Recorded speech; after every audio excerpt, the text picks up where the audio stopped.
Hey everyone, welcome to episode 23 of the Darksliders podcast with Doug and Brad. I So today we are recording on August 4th, which was the Microsoft press conference at Gamescom. So we're going to spend probably the majority of our episode giving some of our impressions on that, and we'll hit news later on, but we're going to kind of focus around that because it was a pretty good conference, I feel like. We're not going to talk about Evil Within? I'm just kidding. Would you like to talk about Evil Within? No, we'll talk about that next time. So preview for next week, Evil Within, which Doug's been playing, but I think Gamescom's a little bit more interesting. Hey, it is. Alright, so we're just going to go through, kind of talk about all this stuff. So I feel like Microsoft kind of front-loaded their conference a lot with kind of the big games, but these were the big games we knew were coming. And they just kind of seemed like they were knocking those out right at the beginning. So to start out, they showed off Quantum Break, so they showed off gameplay of this, which I think this is the first time we've seen gameplay, or at least it's the first time in a long time we've seen gameplay. We haven't seen gameplay since like 2 years ago? No, it's been a year. It's been shorter than that. But this game definitely looks a bit different than we saw last time. Different. I was actually really impressed with this. Dude, this game looks fucking awesome. Yeah. There's some really weird side stuff going on with it, but I think the actual game itself is going to be pretty fantastic. Yeah, I don't know. When I saw the initial thing, what was that? That was for like whenever the last gameplay was. I thought it was pretty cool looking, but it looked like a pretty standard shooter with like a really, really small wrinkle of gameplay. Yeah. And this one was just like whatever the 6 months or year they spent on it since, like that time mechanic. I love that it's like in the other one it seems sort of something that would kind of occur every once in a while, but this one is like it's like constantly happening. Like it always feels like time is like something's going on and really weird. And I love that. Just oh my gosh, just the aesthetic. The aesthetic was incredible. Oh yeah, and it seemed like it was just such an integral part of the gameplay. It wasn't this kind of this side piece that, oh yeah, every now and then I can slow down time. Like, I mean, to go back to another Remedy game like Bullet Time and Max Payne. Yeah. Like, this is the central mechanics. I mean, every single time that you saw somebody there, they were using it in some way. And then later on in the trailer, I did find this a little weird that they showed that, oh yeah, by the way, there's some people who can negate your time effect. Yeah, that was weird. Actually, it was kind of interesting because they actually showed those characters, like the ones that negate, in the earlier gameplay. But when they showed it in the earlier gameplay, it was really boring because it seemed like because they negated your power, it's like, okay, now it's just a normal shooting game. But in this one, it seemed like not only could your time powers still affect them a little bit, but they were using time powers as well. Like they were using like that blink or... Yeah. Oh my god, that was so cool. Like, they were kind of, like, warping all over the place, and they were doing... Oh, man.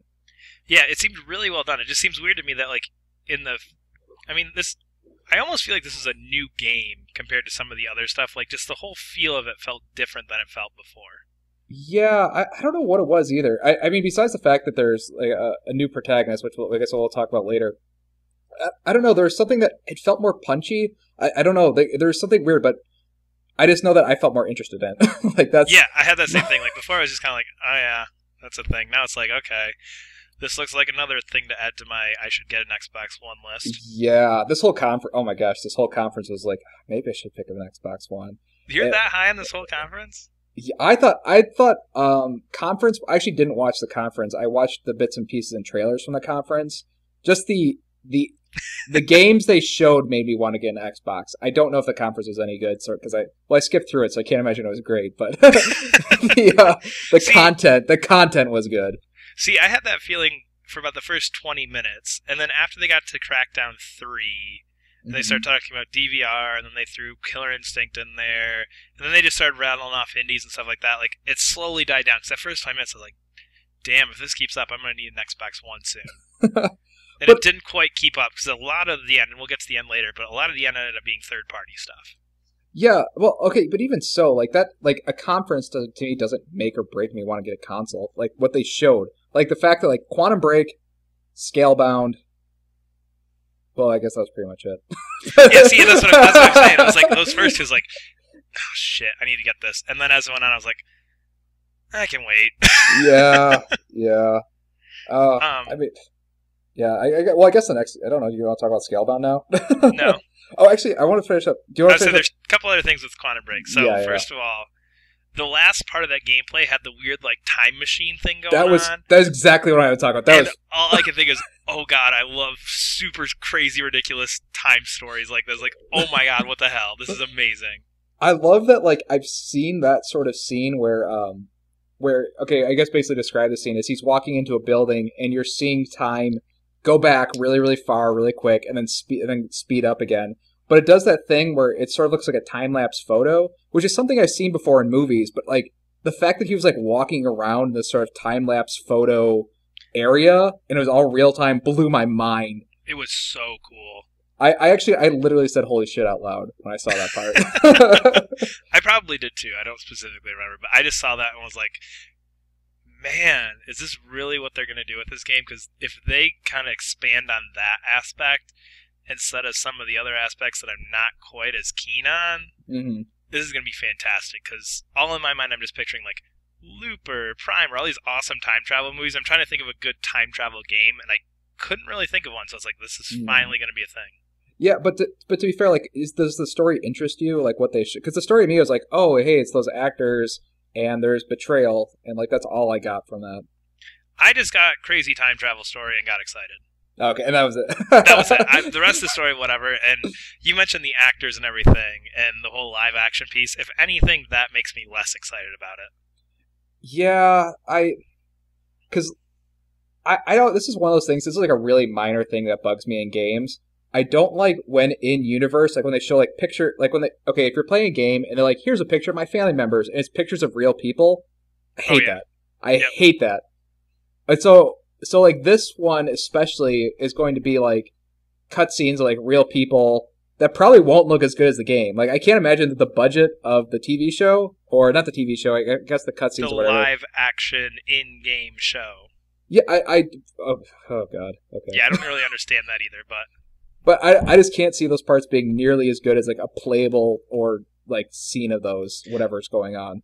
Yeah, and there's one scene in that trailer for the live action piece where you see one of those guys who can manipulate time, and you just kind of see his uniform and you're like, ooh, that looks like that's not good. Oh, is it that? Because they try and emulate the uniform that those guys have in-game that are manipulating time when you're fighting them, and it's just, you can't quite match that up with the budget they have. Yeah, there's always this thing, especially with like pretty much any faithful video game adaptation. This kind of looks like people dressed up as like in costumes, like for cosplaying or whatever. Like they look like people going to a convention.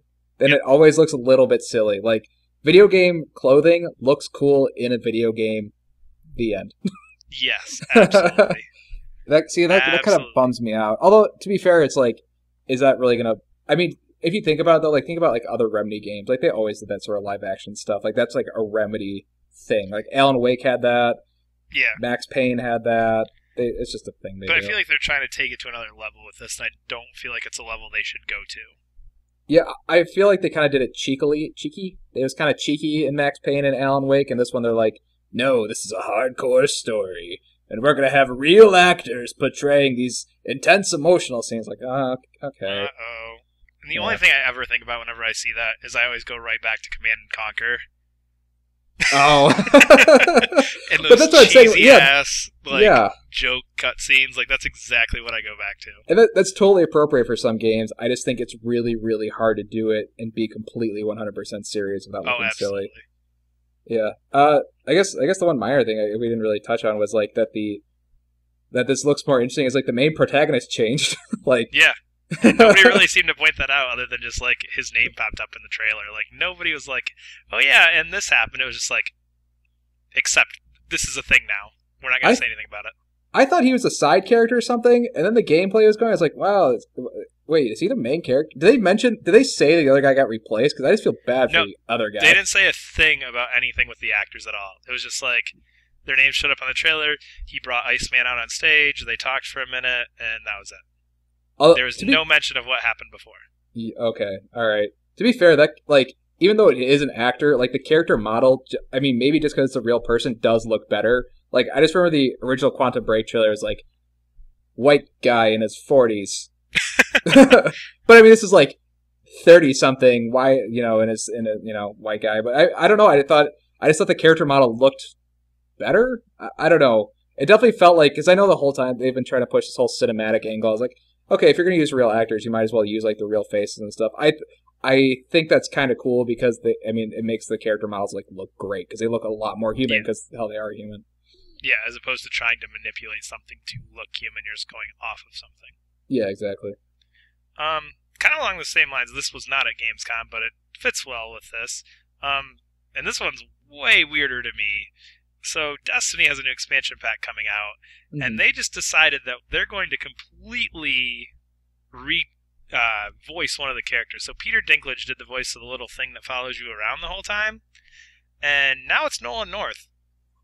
And they're actually having Nolan North go back and record every single line of dialogue. So even in the original game, Peter Dinklage is no longer voicing it, which I don't feel like I've ever heard of before. I have never heard of something like, well, I'm not going to say never because I have personally never heard. I mean, you hear about people getting recast and stuff, but like, I just feel bad for Peter Dinklage. Yeah, to be fair, he was not great. No, that's what I'm saying, but like, so bad they like spent however extra money to like record like 50 hours of dialogue or whatever. Or, I don't know how long. Probably not that much. But yeah, I don't know. I just feel bad for Peter, and I'm sure Nolan North is going to do an awesome job because like Nolan North. Oh, sorry.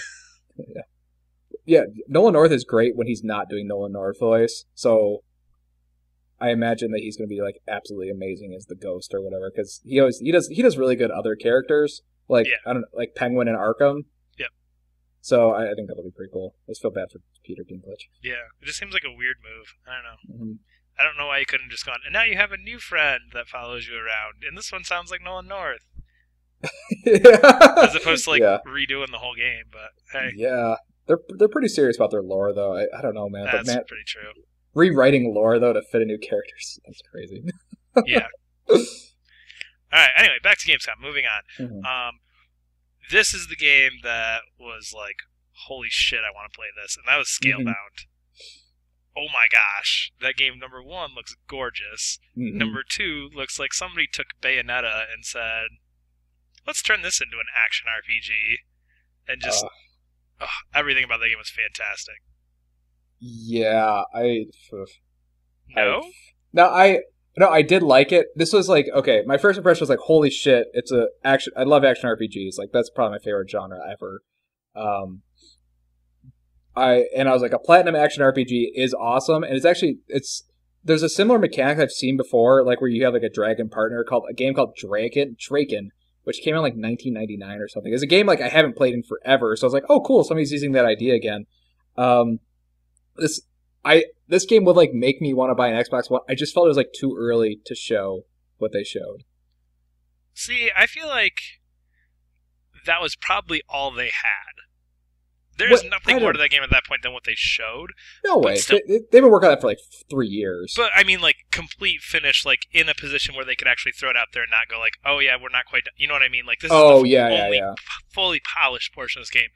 But I thought just the way that everything looked and just the feel that it gave me, because I mean, it had so many characteristics of other games that I really like, all kind of smashed into one. I mean, the character, the human character, I think his name was like Drew or something like Is it really? Super. Yeah, it was like something like super, just like generic. One sec, can we talk about that for a second? It's super weird. I thought the aesthetic was pretty interesting, but like that character does not look like he belongs in that world. And I'm not saying like, oh, he's a douchey character and that's why I don't like him, but he's like wearing headphones and like there's armor, like guys in medieval armor. No, it looks really weird. And that was what I was going to actually say, is that the first thing I thought of like when that thing started was Dante from Devil May Cry. To the point where he throws the headphones on and everything when he goes to fight. Like, that's Dante. Yeah. Okay, yeah, that's true. Which totally doesn't fit in that universe. No, it was really weird. Actually, the one thing... I will say that, like, this game looks awesome. I would like to see it in another year from now, and, like, that's when I'll be, like, super excited for it. Just because I felt there was, like, some, like, weird technical issues and stuff that I kept noticing. I completely forgot what I was going to say. Oh, no. I know what I did. The music was super weird. Like the music was. It starts out like when the thing starts, like there's this like, I don't know, dragon riding music, that like epic like, whoa, I'm a dragon. And then he puts on the headphones, which was like Platinum music. Like, that was like every Platinum game. Bayonetta, Metal Gear Rising. And then he takes off the headphones and he's walking around. It sounds like a Final Fantasy game. It's like doop-a-doop-a-doop, doop-a-doop-a-doop, like field, like you're in Grasslands music. I don't know. Well, like, you were in Grasslands. That was actually the name of the environment. Yeah, so no, I know, that but worked well for you. but it's so weird. Like, I don't understand this world at all, which is kind of cool because, like, the environment. See, I love that. Yeah, okay, that I will say. Like, I am really interested. In the back of my head, I am wondering, like, is this a guy playing a video game?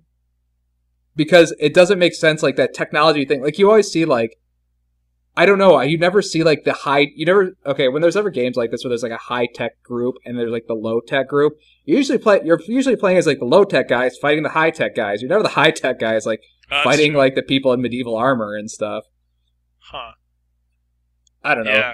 Game looks weird. And I love that. But, I don't know, in my mind I'm just picturing, like, open world, like, Bayonetta with some other random junk thrown in there. Like, I don't know how big the world's going to be. I mean, I will say it looked better than I thought, because it definitely looked like a step up from most Platinum games.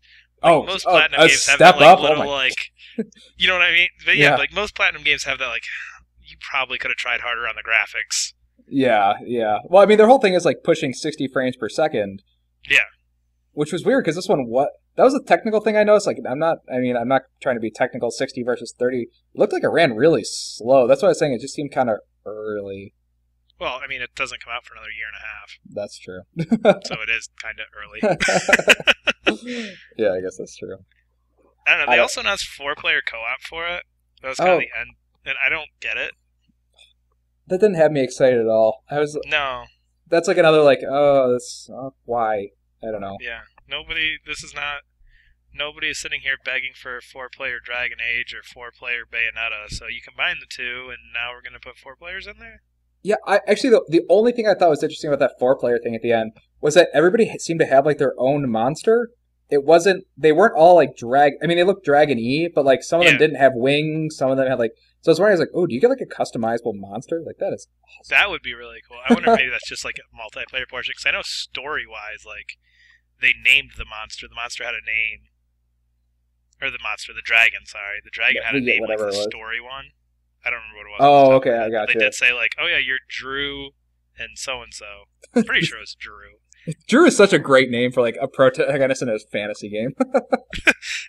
Yeah, like, I don't understand why you just went with, like, that name. Yep, your name is Drew. That's so cool. I mean, that is kind of funny, though. You're, like, just, like, some kid in, like, this amazing, fantastical world who just happens to be... his name's Drew. It's like, okay. Yeah, but I would say that game, out of all of these, that was probably the game I saw. I was just like, I don't know 100% what it is, but that's the game. If I'm going to play one of these, that's the game I need to be playing.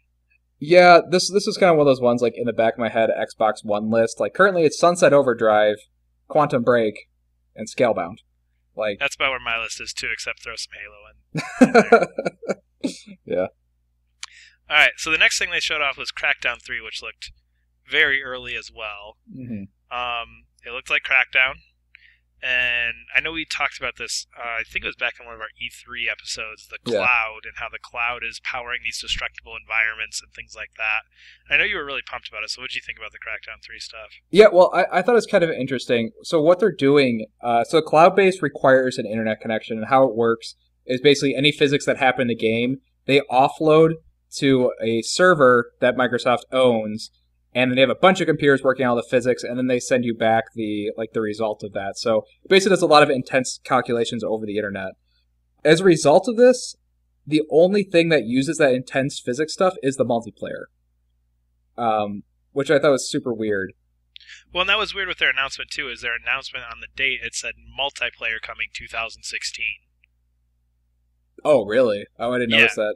So I don't know if that was like a beta announcement, or if that was just like they're doing something like Grand Theft Auto where they're rolling it out in chunks. But it said multiplayer coming in 2016, I believe. Yeah. So I guess like the most interesting part of that was like the destructible environments, but the fact that it's like in a multiplayer match, I don't know. I don't find that as interesting as something like a fully destructible single player game. And I can't really tell you why. I think because destructibility in a multiplayer game doesn't matter. Like once you blow it up, the match is over in 5 minutes anyway, and then everything's rebuilt. Yeah, there's no permanent cost to it. There's no consequence to blowing that up. It's just, this time I'm going to blow that building up for the hell of it. Yeah, exactly. There's like no story ramification. I don't know. It was a really weird announcement because the stuff they showed, like the developers playing, did not look that great. Yeah, that was kind of the feeling I had with it too. Is nothing about this looks that great, and I think it's one of those games that they're going to purely try and sell off of the tech. Yeah, I guess, but again, it's like, but they're sort of like half selling it because it's only in the multiplayer. Like, yeah, I don't know. It's weird. But think about how many multiplayer-only quote-unquote games are out there. You know what I mean? If you think about games like Left 4 Dead, Evolve, I mean, even Call of Duty to a point is essentially just a multiplayer game with that single-player part for those of us weird people who don't want to sit there and yell at each other. Yeah, but it's not like a radically different... Like, a fully destructible single-player Crackdown is a radically different game than not fully destructible single-player Crackdown. I kind of wish... I think the only reason they didn't do that was because of all the hate that like online-only single-player games get. Yep. Which is somewhat justified, but like for something like this where it really could have been like one of those big leaps in tech, I'm kind of disappointed. Yeah, I don't know. I would be curious to see that, but the other issue with that is where do you go with the story after you blow up the whole friggin' city? As soon as they said fully destructible, I'm like, in my mind, I'm going like, I'm just gonna get a friggin' rocket launcher, knock everything down, and just go from point A to point B and really quick go back and forth because like that's what I want to do. But I don't know. I don't know if fully destructible makes sense for a single player game, especially if you're gonna have a big narrative. I mean, if you had something that's more sandboxy, like a Minecraft-esque game or something like that, then it would probably be really, really cool. But yeah, but I mean, like they have done that with what is it? Red Faction Guerrilla was kind of like that, although it wasn't like a full city. It was kind of like enemy posts and stuff like that. So yeah, it was almost like the outposts in Far Cry, the way Far Cry does it, where it's like a single kind of settlement type situation, not a big, huge environment. Yeah, I think I don't know what my final thoughts are on this. I was super interested in the game until the most interesting part became a multiplayer deathmatch thing. See, and I am not really interested in this game at all. I think the tech's cool. I think it's going to be one of those things where people are going to play with it for a minute and go, yeah, I can blow everything up. What else is there? I think you like Crackdown, though, don't you? I liked the first one. I didn't play the second one, but it was... I mean, I bought Crackdown because it had the Halo 3 beta. Oh, you're one of those guys. Yep. I played through the whole thing. I think I finished it and everything. Just, I don't know. I don't get super into those real big open world games unless they've got a real good hook. Mm-hmm. Like, I just played Saints Row a month or so ago. That has a hook because it's entertaining as hell. Yeah. Like Mafia, they're going to announce a new trailer for it tomorrow, which I got super into because it has that great narrative that goes along with it. Open world games don't do much for me.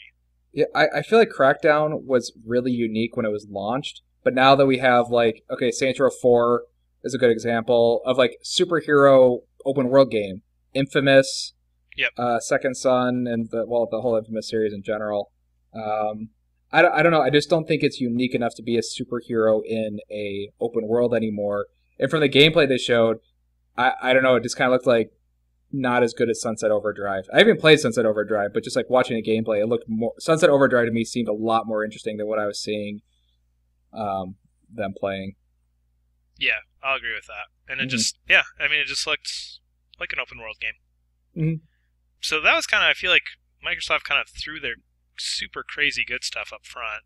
There's some other good stuff kind of sprinkled in here, but that was kind of, I think, the main stuff, at least for me, that I was like, oh boy, that's what I want for my Xbox. But yeah, not so much. No. I mean, there's a Dark Souls 3 trailer. I can't believe you can say that. We'll get to that. Anyway, so after that, they went to Killer Instinct. They announced a new season of that, which I don't really understand how that game works. I haven't really followed it, but I know it comes in like chunks. Well, they're kind of doing the thing that Street Fighter V is doing. Street Fighter V is like basically copying Killer Instinct. Oh, that's right, because you just buy the you get the game. Well, it was like the base game for free, and then like every year you buy like a $10 upgrade or something. Well, no, I mean the balancing all updates with you. You just pay for the characters. Oh, that's kind of cool. Yeah. Speaking of characters, they announced. I probably should have wrote his name down. The guy. Rash. Rash. There we go. From Battletoads as a playable character, which looked pretty cool. I don't really have too much invested into Battletoads, but I know a lot of people did. Yeah, every time I hear an announcement like this where it's like an old game that I used to not play, I'm like, whatever. But then I try to think of a game that I would like been blown away if they had announced. Yeah. So it's like, okay, I can understand why people are excited for this. And it looks like if Microsoft is not making a Battletoads reboot... that was the one thing I want to talk about this. If they're not, they're doing it wrong. At this point, you have updated character models. You teased it in Rare Replay. You're making him a featured character in Killer Instinct. Like, they have to have it. Yeah. This is like their version of like The Last Guardian, where it's like, we all know you have it. Just throw it out there so we can finally talk about it. Yeah, it's a weird thing to do as well. Oh, actually, and they're also in Shovel Knight. They're in the Xbox One Shovel Knight. You actually fight them. So, yeah, I don't know. It's a weird series, though, that I don't think a lot of people are super invested in. I mean, like, I say this and, like, I'm, like, always like, where's our next medieval game? But, but Battletoads came out, like, that's Super Nintendo era. That is real old stuff. I don't doubt the games were great, but I would be excited to see what a new one is. I'm just, like, tired of them, like, teasing. Just announce the reboot. Do it or leave it alone. Yeah. So after that, they got to the part of every conference now where we run through indies at the fastest pace imaginable. I like these parts of conferences a lot. I can never decide if I like them or not, because there's always, like, in my mind, there's 3 things that normally stick out, and 10 things I'm like, okay, great. Ooh, that was pretty. Okay, great. Oh, yeah, but I mean, like, you live for the 3 things. Like, oh, yeah, the whole time you're like, ooh, what's the 3 things? And... Side note, did you watch the guy who presented this part? No, I like I said, I sort of clicked through it. Oh my gosh, it was killing me. He's like, and here is, We Happy Few, and then he went back, that was awesome, real cool. All right, and here is Ark Survival Evolved, and then the trailer roll. Oh man, that was awesome. That's gonna be sweet. Oh no! After every single trailer, it's really so hard funny to like comment though. Like you have like half a sentence to like react to that trailer and pretend that it existed for a quick second. Oh, I was laughing the whole time. Every time it came out, he was saying something was funny. But anyway, they mentioned a couple that looked pretty cool, so my 3 or so that stained out. First, what? You said they stained out because you were reading. That's because I want to talk about Bloodstain. So, Bloodstain really irritated me the way they did this. So, they announced Ego was going to come out, and they're like, okay, he's here, Ego, he comes out. Put the title screen up there, like, playing it up like it's this huge deal, and he walks out and goes, oh yeah, it's going to be, you can play across Windows 10 and Xbox One, here's a new character, see y'all later. Like, it almost just felt like Microsoft was like, damn, Sony got Shenmue 4, or Shenmue 3, who can we pull out here to, like, kind of match that? Yeah, it's like the coolness factor, like, that's like the hardcore gamer coolness factor. That's exactly what it felt like. So it was just like, you have nothing to announce. I was like, are we going to see gameplay? Is he going to announce something, like, huge for this? And it was like, here's a character. And the character didn't even have a name yet. He's like, oh yeah, we just came up with this character a couple days ago. Here's a picture. He doesn't have a name yet. That's frustrating. Like, I that game to me is exciting and interesting. I just don't, it's like, don't show anything. It's like, don't talk about it if you have nothing to talk about. Yeah. I mean, like, so they briefly mentioned Yooka-Laylee, and I don't know if it was new or not, but they didn't even feature it. It was just kind of in the back behind the guy talking, kind of running on the screen behind him. And they showed a little bit of gameplay. Mm-hmm. Like, that to me is fine, because they had something to show. And it wasn't like they were focusing on it. It was just like, oh yeah, and Yooka-Laylee's coming, and they had some Windows 10, Xbox One cross thing with that as well. And it was just kind of rolling in the background, which I feel like that's fine with me, but... Yeah, it would have been like a good logo to show. Like, hey, Bloodstain, like here's a list of our incredible indies now coming to Xbox. And just right at the top across the whole screen it says Bloodstained, and then you've got like the 7 or 8 other ones, kind of smaller logos below it. Yeah, exactly, or something like that. I just thought it was like, it's not, you can't be at a conference and be showing concept art. No, absolutely not. So a couple other ones that stood out to me, and I don't know if you have any, but We Happy Few. That was fucking amazing. Sorry. I don't know what that was, but that trailer was crazy. That was, oh my gosh, that was almost like trailer, not that wasn't like game of the show sort of thing, but wow, that kind of came out of nowhere. I'd actually been sort of following that game for a little bit, so I do know a little bit about it, but man, that trailer, holy crap. Yeah, I don't really know what that game is or what you do, but just the aesthetic of it and just the feeling that trailer had was fantastic. Yeah, it's very It's actually by like ex BioShock guys. It felt like that makes sense. Yeah, and like a whole game based around like the walking around parts of BioShock are like, yeah, that's awesome. Yep, I'd be totally okay with that. Yeah, exactly. They announced the new Worms. Worms is still a thing. I actually like Worms. They announced too many Worm games. I feel like there's a new one every year or so. There is a new one every year, and it's really hard to keep track. And basically, they all keep saying it's like, oh, it's going to be just as good as Worms Armageddon, and they never are. The last Worms I actually remember playing, I think, was like Worms 2, way back in like the mid-90s on a PC somewhere. They have not radically changed, I promise you. That's kind of what it looked like. They're really fun. They're actually super fun, though. I think that you can pretty much if you play any of the Worms games, you're going to have a good time. Especially if you can get like more people in on it. Like, I played that game with like 4 people, and we were all like pretty good at it. And that's really fun. It's a really good multiplayer game.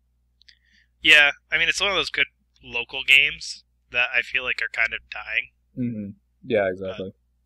Yeah, the only other thing that caught my eye for indies was Ark Survival Evolved. I have no clue what that game was, but you were running around with dinosaurs. Yeah, that one's weird. It looked pretty, and there were dinosaurs, and that was really all I got out of it. You had a hatchet at one point, and then you had like a World War II looking gun for a while. So I don't really know what that is, but it had dinosaurs running around, and I like that. Yeah, it looks cool. I've seen that. I've seen trailers for that game before, but that's like one of those ones they keep touting not as a game that's coming out soon, but as a game that you can play early when it's still in beta. And yeah, that's like their like keystone. You can play this game early one. Yeah, they had a lot of that when they were going through indies. Was like coming to game preview. I don't just let me play the finished game. I don't need to play it in beta. Yeah, there are people who do enjoy that. Like I could see that being a big announcement for some people, but that's just not. Yeah. Yeah. I think it's weird playing an unfinished game, especially single player ones. Yeah, totally. Because I don't know. There's just parts that feel missing, and I don't like technical glitches to begin with, and it's all right there. All right, here we go. Dark Souls 3. Oh god. It looked like Bloodborne to me. Don't even. Oh my god. Okay, it actually did look like Bloodborne. Okay, to be fair, I played an hour total of Dark Souls 1 and 2, but to me, I was just watching. I was like, huh, that environment looks like Bloodborne. Huh, this looks like it plays just like Bloodborne. It does look like Bloodborne. I'm not gonna fight that. I actually thought, like, especially the opening scene. Like the opening scene is like this castle, and it's got the same like color hue as Bloodborne. Yeah, and that's where it started with me. It was right from then. I was like, wait a minute. Yeah, and some people who like play like Dark Souls like are kind of disappointed. It's like, oh, it's Bloodborne 2. This is, well, but people are kind of like happy sad, like because Dark Souls and Bloodborne are like sort of unique to each other, and like Dark Souls 3. This actually has me excited though. It's like sort of like a mix of Bloodborne and Dark Souls. Oh my gosh, I thought honestly in that trailer has probably one of the coolest scenes I think I've ever seen in a game ever. And it's there for a split second, and it's. Like, you're walking with a torch, and all of a sudden there's like this gigantic skeleton king thing, like, looking at you. Blew my freaking mind. Like, that scene there was like, this is why I like Dark Souls games. It's like, it's just something like completely completely unexpected. Oh man. Yeah, I'm not gonna lie. I watched like the first 30 seconds and then pulled up something else on my computer. I was like, oh, yep, more Dark Souls. Great. Are you kidding me? Oh my god. I'm not gonna play it. Dude, you need to watch it. I know. I'm never gonna play this game, and I have zero desire to let them try and convince me of it because they pulled that shit with Bloodborne, and I'm not falling for it twice. Well, you actually own Dark Souls as well, so that's like falling for 3 times. That's true. Yeah, I do own Dark Souls. To be fair, I bought Dark Souls for like $3 somewhere though, and I was like, what the hell? Yeah. God, man, that trailer did a really good job of showing that this is not just Dark Souls. This is not just Bloodborne. This is like next gen Dark Souls. Where I don't know. They showed, I just thought that honestly it was just that Skeleton King part. Like that to me was like no. I mean that sounds weird, but. Like, that was just something I just, like, have not seen in a game before. Like, I don't know, it's just like, wow. Whenever they show, like, big characters in games, they're just, like, well-lit, like, oh, look at our fantastic beast monster thing. You never, like, come upon, like, a really large creature in the dark. Like, I guess that's true. And to Okay, me, I'll that's give you that. yeah, and to me that's like something subtle. Like that's not something like a games feel like they should do. Which it's like this sort of like I don't know. I'm gonna get on a rant about Dark Souls. I like that they hide a lot of their coolest stuff. It's like really, really well hidden, and I felt like that kind of showed as like, yeah, this is going to be another one of those games where like these really, really cool things are well hidden, and we don't want to show you everything, even though it is pretty cool. I don't know, man. That made me. I'm trying to figure out a way to pre-order it on PS4. I don't know if it's come up yet. Oh my gosh! All right, well. I'm looking for a way so that it never shows up on my PS4. Whatever. You'll finish Bloodborne. You'll buy Dark Souls. Right. Mm-hmm. Moving on. So this is a game that I kind of forgot about that I'm actually kind of excited for, but it'll probably be really crappy. Is Homefront: The Revolution. Mm-hmm. This is a game that I like. I played the first one. It was did? bad. Oh yeah, I own the first one. Oh wow, I didn't know that. I feel like one of few. Yeah, exactly. I'm one of a few, and I basically bought that game for the story. And the story doesn't really disappoint too much. So basically the whole premise is that North Korea invades the United States and just kind of takes over. Yeah. Essentially Red Dawn, the video game. Yeah. But yeah, this actually made me interested for two reasons. First of all, the story for Homefront 1 was decent, and I liked the idea of like kind of that resistance movement type thing. Yeah. And second is there's an old game, I think it was GameCube, PS2 era, called Freedom Fighters. Oh yeah. And I love the hell out of that game. And this game looks like Freedom Fighters 2. Oh yeah. Okay. Yeah. Totally. I can see it. I can see where you come to that. I actually thought this was. I'm not excited to play this game, but I thought this had the best trailer. That trailer was awesome. Yeah, with the little kid at the beginning. And, yeah, and like reading the speech or whatever. Holy shit! I don't know. That was just a good trailer. When the gameplay that followed, not so much. It just honestly, there's like nothing unique about. I feel bad for. I feel bad for crapping on games for though like haven't really come out yet. But just like it just looked like generic shooter. And that was the problem with the first one is it was generic shooter that had a pretty decent story. Yeah, that's probably what's going to happen with this one. That's exactly what I'm expecting with this. So, yeah. Mm-hmm. Continuing on this shooter train here, Halo 5 came out, and they did just all multiplayer stuff, and it was all esports. That was the entire thing, was esports. Yeah, I don't. Yeah, you're going to have to take this one over. I don't do Halo or esports. Yeah, continuing on my train of I'm so not interested in Halo 5. Not only did they focus... Like, I love Halo 5 multiplayer, but it's like, here's why it's best for esports, which I feel like isn't a great way to appeal to a ton of people, because what percentage of Halo players are actually involved in esports? Dude, I don't think they're going for the Halo crowd with esports. No, I don't think they are either, so it's like, you basically are trying to pull over people from, like, COD and stuff, because that's where all the esports stuff is right now. Well, actually, no, the stuff that actually where it's really at is Dota and League of Legends. Well, okay, but those people aren't going to switch over to a first-person shooter right away. No, but there's like okay, the current pot for the Dota World Championship is $18 million. Oh yeah, it's crazy. But those people aren't going to start playing Halo now. Yeah, that's true. Those are people who probably originally started with games like StarCraft and things like that, and then moved into that. Halo is not the next step in that chain. Yeah, I guess you're right. I would say like the esports crowd for first-person shooters is way different than the esports crowd for like essentially RTSs. Yeah, and League of Legends, that whole thing. So, I don't know. And just, those guys were obnoxious. I love sports announcers and love that kind of crap. They were obnoxious. I couldn't listen to it. It was bad. Would you have been okay if it was live gameplay? Because that's what we were talking earlier. That was like what really bugged you. No, it's just that I don't ever have any desire to watch somebody play multiplayer. I will watch a single player thing because then you're getting the story, you're getting that whole aspect of it, but it's like, I don't need to sit here and watch you play a video game. Oh, okay. Oh, okay. You're just not on board with like watching people play video games in general. Like I said, like if it's single player, like if we were hanging out and you put in Dark Souls and I was like, this game pisses the shit out of me, but it's got cool stuff in it, I would sit there and watch you play Dark Souls and have no problem with that. I would not have you come over and sit there and go, I'm going to watch you play Halo. Halo multiplayer. Oh, but would you watch something like that online though? Like, would you watch somebody play Bloodborne online? Like, this is like that old man gaming versus like new gamers, like who are like willing to completely watch an entire game get played through on YouTube. No, I wouldn't. Yeah, I think this just isn't for us. No, I'm old. Yeah. Sad. Anyway, I don't think Halo 5 is for people who bought Halo 1 like at launch. no, I definitely think this is they've slowly changed over their audience to a new crowd, and I'm not a part of that crowd. No. Which is sad because I love Halo. I mean, would you pick this up eventually though? If I had, yes, I would. I would just because I like playing it, and I would play it online for several hours, and yeah, I would still play it, and I'd buy it instantly. And like I've talked about before, that Master Chief Collection will be the first thing I probably buy if I ever get an Xbox One, just because I love those games. But they're just narrative-wise, they're not taking it in a direction that I like, and just the focus on this whole esports thing and all that kind of stuff, just like, I miss my deathmatch on Blood Gulch.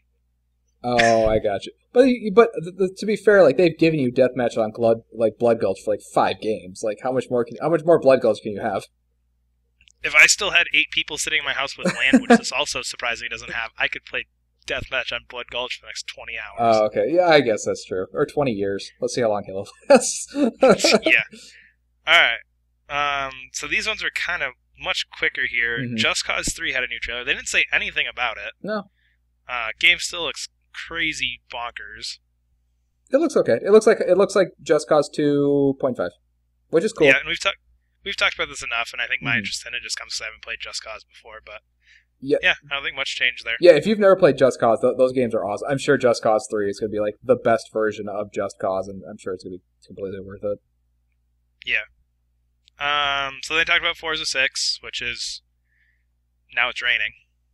I skipped it entirely. I don't like simulation racing games at all. You played Me neither. I thought you played Don't you play like Project Gotham and stuff? Project Gotham was not simulation. They give you points for like drifting and stuff. You got kudos. Well, I mean, so does Need for Speed. So do like a lot of games. Drive Club Tech gives you points for drifting. But those aren't simulation type games. Those are more like arcadey racing games. Oh, okay. I guess that's true. Yeah. I can do an arcadey racing game like Mario Kart. I can't do like Forza, Gran Turismo, even Drive Club was a bit too. It blows my mind. Like you've had an Xbox 360 for like 10, I don't know, however long you've had those. Have you played Forza before? Like, are you not excited for Forza at all? Yeah, no, I have Forza 2. Oh, okay. And I played, one of my roommates at one point had Forza 4, I think, so I played a little bit of that, but that's about it. Okay, but you really are, you're just not on board with these Forza games in general. Nope. Same thing with like Gran Turismo. I played Gran Turismo 3, and that's the only one I've ever played. Yeah, I think it's really weird. Like, this is a problem I have even last gen, and probably even the gen before that. It's like racing games that are like this always strive for realism, so they always end up looking really similar to each other. Like, always. Yeah, like, they all look the same. Yeah, like Drive Club Forza, it's like, okay, and like it's kind of like, I don't know, it's really minor differences to me. I can understand like racing fans, like probably anybody who's listening to this is racing fans, like going out of their mind because like they're not the same game, but they're not the same. They're so different, and but just like I would be if everybody's like, oh yeah, there's no difference between like Madden, the NBA 2K franchise, NFL Blue. It's all football. Yeah, exactly. I think it's just something that we're not well versed in. Yeah. No. There was a Rainbow Six trailer, which was just pandering. I didn't watch it. What happened? It was Rainbow Six, and they showed off a new map, and then at the end, they zoomed in on a big German flag on one of the guy's arms because you could play as like a German police force. Oh, that's kind of funny. I can appreciate that. So it was like pandering. Oh, and oh, come on! Like Saints Row 4 is like he plays like the U.S. president, like shoot, like dude. We've had enough pandering to like U.S. audiences like for literally ever. That's true, but it's just like one of those things where, like, okay, if you watch the trailer, it's like 45 seconds of them breaking in, and then a giant German flag pops up, and then the giant German flag goes away, and then they zoom in on one of the characters, and the German flag patches like on his side. Oh, it was just okay. like one of those things where it's like, if you were anywhere else, you would not have shown. Yeah, that's true. That's more what I meant. Last time I saw Rainbow Six, like the first time I saw Rainbow Six, like holy shit, it's Rainbow. It's like actually Rainbow Six. The next time I saw Rainbow Six, it was Call of Duty. Does it still look like? Yep. Does it look like Call of Duty still? I couldn't really tell because I have that same feeling. Like I used to play like old school Rainbow Six, like back on the PC where you had to sit there and like map everything out and plan everything. Yeah. It looks like it has feelings from that, just in the fact that it's squad based, and it did look a little bit slower than the last trailer they showed. But it still definitely has that more Rainbow Six Vegas-y type of vibe where it's all more fast paced. Yeah, that's what I'm kind of worried about because I feel like they sort of built this game as like a strategic game to begin with, and like everything they've shown since the first gameplay has not been that. Yeah, because it's just the old people like us again that want. Yeah, that's true. Alright, so the last two things, they ended, quote unquote, before they're, of course, like, throw it to the last thing, with Rise of the Tomb Raider, which, ironically to me, is still billed as Xbox exclusive when they pulled the trailer up. And if you looked at the scenes behind, I don't remember who was talking about it, I think it was the guys from Crystal Dynamics, it said Xbox exclusive, and there was, like, a vertical slash, holiday 2016, but they're still using that exclusive word. Which is weird, because when they went through the indies, they always said first on, like Sony has been doing. It must be some sort of contractual thing, because they got a lot of shit for that. Sure. Like, people were pretty pissed. Like, everybody's, although since they've announced like the PS4 versions, I think they're okay with saying it now, because like the people who know, the people who care will know, and the people who don't know will still get them. Yeah, it still just seems a little weird, just because they literally announced the release date like a week ago. Yeah, I don't know. And now they're a week later being like, oh yeah, it's still exclusive, quote unquote. But yeah, so they showed off some gameplay, which looked very similar to the reboot from last year, very dark, grim, all that kind of stuff. And then they showed off a new trailer that I know you liked a lot more. Yeah, well, I want to talk about the first part first. The gameplay. Okay. The gameplay trailer the gameplay trailer they showed made me realize like Tomb Raider's just not Tomb Raider anymore. Like. It is a very different game. Yeah, they kind of, and the thing that sucks is a lot of like the pre-release stuff, a lot of like interviews like, oh yeah, we're gonna go back to tomb raiding, we're gonna go back to this, we're gonna do that, and man, that gameplay was just like a lot of slitting throats, a lot of shooting people in the face. It was almost essentially a lot of fires and getting beaten up. Yeah, it was almost entirely slitting throats and shooting people in the face. Like that's. And that made me, I don't know, I kind of like, at that point I was like, whatever, okay. And then, like you were saying, they decided to show a much more interesting thing than, the minute and a half they showed at the end was far more interesting than, like, the past 5 minutes of gameplay they showed. Which was like, oh, look, it's Tomb Raider doing Tomb Raider shit. Like, I was like, oh, there's that game that I want to play. Not that what you showed me before. So, like, I don't get what this game is. I don't get it. I feel like they want to, at this point, hit both worlds, and they're trying their best to appease both crowds, because I'll admit, I loved the last Tomb Raider, and I was not a huge Tomb Raider fan prior to the reboot, so I really liked the last one, but granted, I do like aspects of the other ones, so I feel like they're trying to hit that middle ground, where it's like, the people who played like the old like Tomb Raider 1 through 9, or however many there were, want this tomb raiding aspect, but there were people who really loved the reboot more recently, who really want this dark, grim type story. So I don't. Yeah. I feel like it's just one of those things where they're trying to hit too many audiences. It seems, honestly, it feels like one of those things where like they did a reboot for the sake of like we have the license. Like I feel like Tomb Raider was another game before it was Tomb Raider. Oh, and they just like reskinned Lara Croft in there to hold on to the name. I don't think they did that. Like they probably didn't do that, but that's what it feels like. It feels like it's like this is not a Tomb Raider game. This isn't. It's just like you created a new series. And you called it Tomb Raider because Tomb Raider is a known thing. It's just like something that people more understand. But like what they created is not.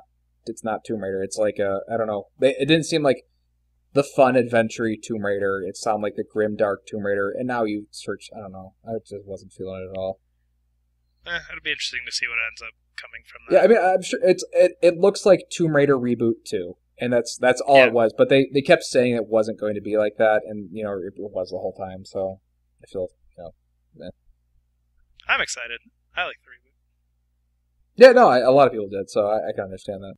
So the last thing, and I don't really feel like this was something that people wanted. Mm-hmm. I don't feel like there was a demand for it. I never played the first one, but Halo Wars 2. Had a short, 45-second trailer at the end, basically just saying it was a thing. Yeah. Yeah, I don't know if this is something people want.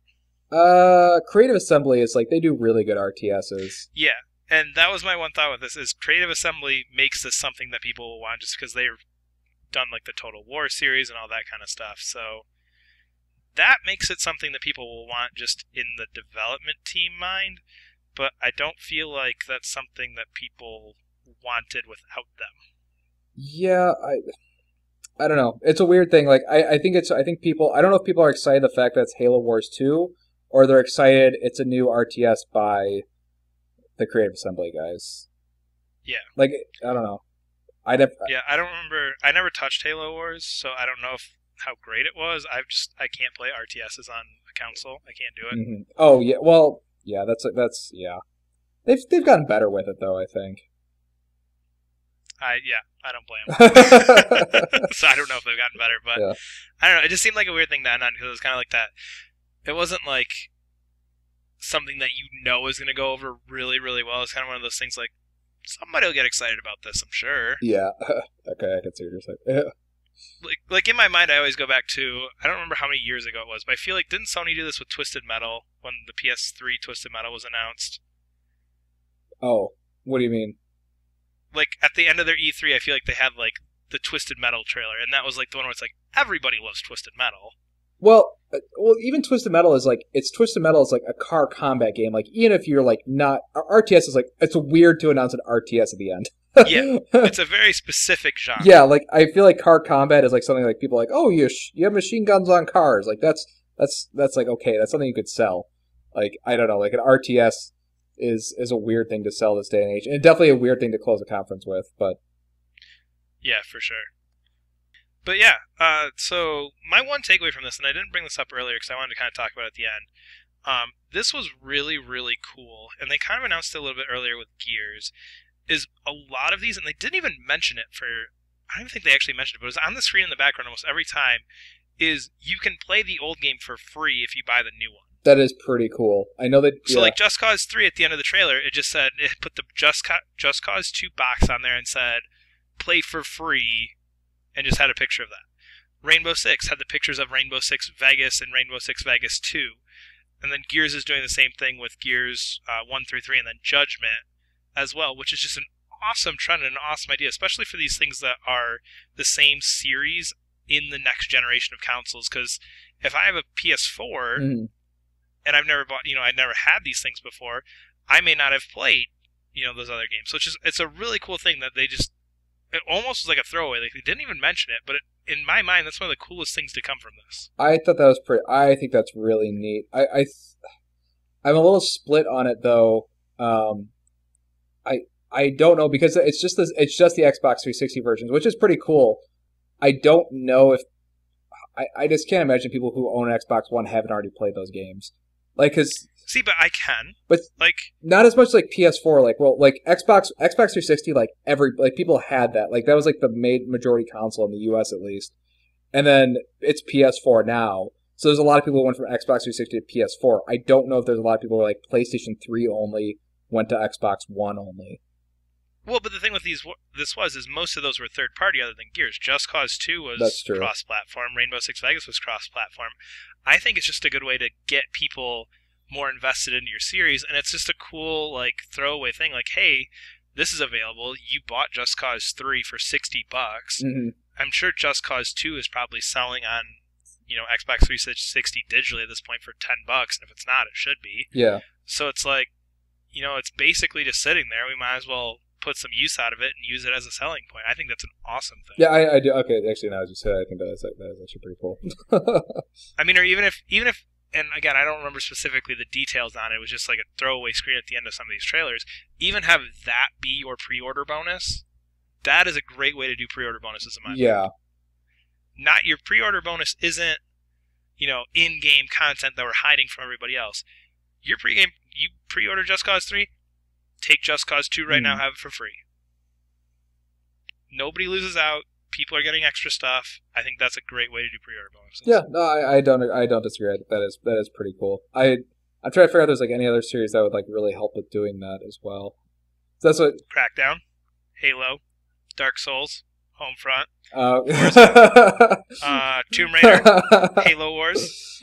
Basically everything we talked about outside of Quantum Break and Scalebound. Well, even those you could do Alan Wake and say Bayonetta or something like that. That's true. I didn't think. Yeah, that's true. Just go with other same developer. Mm-hmm. Yeah, I don't know. I think that's a really cool trend that I hope is embraced more than just as a throwaway thing here for a couple months. As a final thing, does this make you want an Xbox more? Are you now like kind of like one step closer to the edge of getting an Xbox? That was going to be my question here at the end too, and I couldn't decide. Like I said, the way this started out, Quantum Break and Scalebound, by far the coolest stuff they showed off. Yeah. By far. That instantly I was like, oh man, I need an Xbox One, I need an Xbox One, I need an Xbox One. And then Crackdown came out, I was like, alright, I'd play that if I had an Xbox One. Sweet, need an Xbox One. That was like, Bloodstained. Play it on my PS4. Ukulele. Play it on my PS4. Dark Souls 3, who gives a crap? Homefront, can play it on my PS4. Halo 5, you're irritating with the esports stuff, I don't care. Just Cause 3, again, PS4. Rainbow Six, PS4. Forza, I don't care about. Mm-hmm. Tomb Raider, PS4 a year later. Halo Wars, don't care about. So really the only two things that like really grabbed me were Quantum Break and Scalebound. Okay, I can see that, yeah. The rest was lots of third party and lots of stuff that was just kind of like, it's not really my thing. Mm-hmm. I don't disagree. I think right now, like I said, my list is now Sunset Overdrive, Quantum Break, and Scalebound. Although one thing I do think is kind of interesting is that it's definitely like showing there's a definite difference now between Microsoft and Sony and like the types of games that they're like touting as exclusives. Where like Microsoft, I feel like I just gonna sound weird. Their exclusives are more colorful, I guess. I don't know. That's a weird way to describe it. But just think about like Horizon Zero Dawn for PS4, which looks awesome, and then Scalebound, which like also looks awesome, but it's like definitely a less serious game. You know what I mean? Like yeah, that's true. Like or at least from what we've seen, you're going off of a minute and a half of early development for both. But from what we've seen, I think that's true. Well, yeah, but I'm going off one that had like a trailer that was similar to Last of Us. Another one that had a trailer where like a guy is wearing headphones fighting people with a giant dragon, and he's fighting knights, and he's like listening to dubstep. Fair point. So I think that to me was more interesting because I was kind of one of those things like, oh, I would not get these experiences on PS4 because these aren't the sort of games that like Sony's pushing. Sony like really likes to push sort of like serious, not very tongue-in-cheek games. Like they're very like even something as silly as like not Little Dreams by Little Big Planet devs like, oh, this is like Dreams and Ethereal and da da da da. It's all very highbrow, I guess, which is kind of cool. That's a very slight insult people could take if you really want to get into this. Oh, Xbox versus PlayStation. PlayStation's just highbrow. No, but it's like you wouldn't understand. Yeah, but it's. I mean, yeah, but it's like kind of like you get after a while, like it is a video game. Like you just want to play something silly and goofy. Yeah, I don't know. I think they're definitely at very different points. Yeah. And I don't think either one is necessarily ahead of the other one. I mean, if you look at sales and stuff and all that kind of nonsense, you can get into that. Mm-hmm. But I think both definitely have interesting pieces at this point. Your point with like your list for Xbox One exclusives, what's your list for Sony exclusives? Oh, like coming up? Yeah. Oh, Bloodborne 2, Horizon, Last Guardian, Rime. I bought a PlayStation for Rime. Tomorrow's Children, Everybody's Gone to the Rapture. I got a lot. I got quite a few. Okay. Like Well, fine. Never mind. Point. Yeah. Derailed. But no, but those like the games. I mean, the games that Sony has currently are the ones that I do generally enjoy. But every once in a while, like I do want to play like a stupid game. Like I want to play something silly and fun. And like PlayStation just doesn't have like a silly, fun, stupid game. Like they're just way too serious. That's true. Because I guess even if you think of like Second Son, Infamous was I think as close as you get to a kind of a stupid, fun, goofy game. But I would say that was kind of in line with kind of some of the stuff we saw from Scalebound in terms of like the protagonist attitude. No, but even that one is like there's a genocide of like people with special powers, and it's like yeah, I guess like that's true. do you remember how they like introduced that game like PSX? Like they had like the security cameras and stuff. Like oh god, yeah. That's what I'm saying. Like there really isn't like that stupid, silly, like PlayStation exclusive game. Well, if you look at something like Microsoft, like they were really pushing Plants vs Zombie when that first came out. They pushed Sunset Overdrive. They're pushing Scalebound. They're pushing Crackdown. Like they have more fun, silly games. That's true. I don't know. Overall, I think it's good because I think both are in. Both have good stuff, and I think that's what's probably best overall. I don't know. I have a decent. This helped. This didn't push me to the point where I'm going to buy an Xbox One tomorrow, but it just. We talked about this at E3. It just my list keeps growing longer, and eventually that list is going to hit a point I'm going to have to break down and go, "Yep, now's the time." Yeah, exactly. I don't quite think I'm there yet, but it's getting there. All right, so that was the news from Gamescom, Microsoft's press conference. There's a little bit more coming up, and we'll talk about that, of course, next week on our next podcast, as long as some of the news that we missed from this last week, since that took up a good chunk of time. Just going through their press conference. But, of course, you can follow us on Twitter, Darksliders_pod.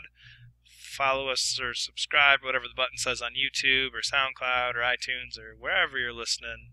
But, yeah, thank you guys for listening. See ya.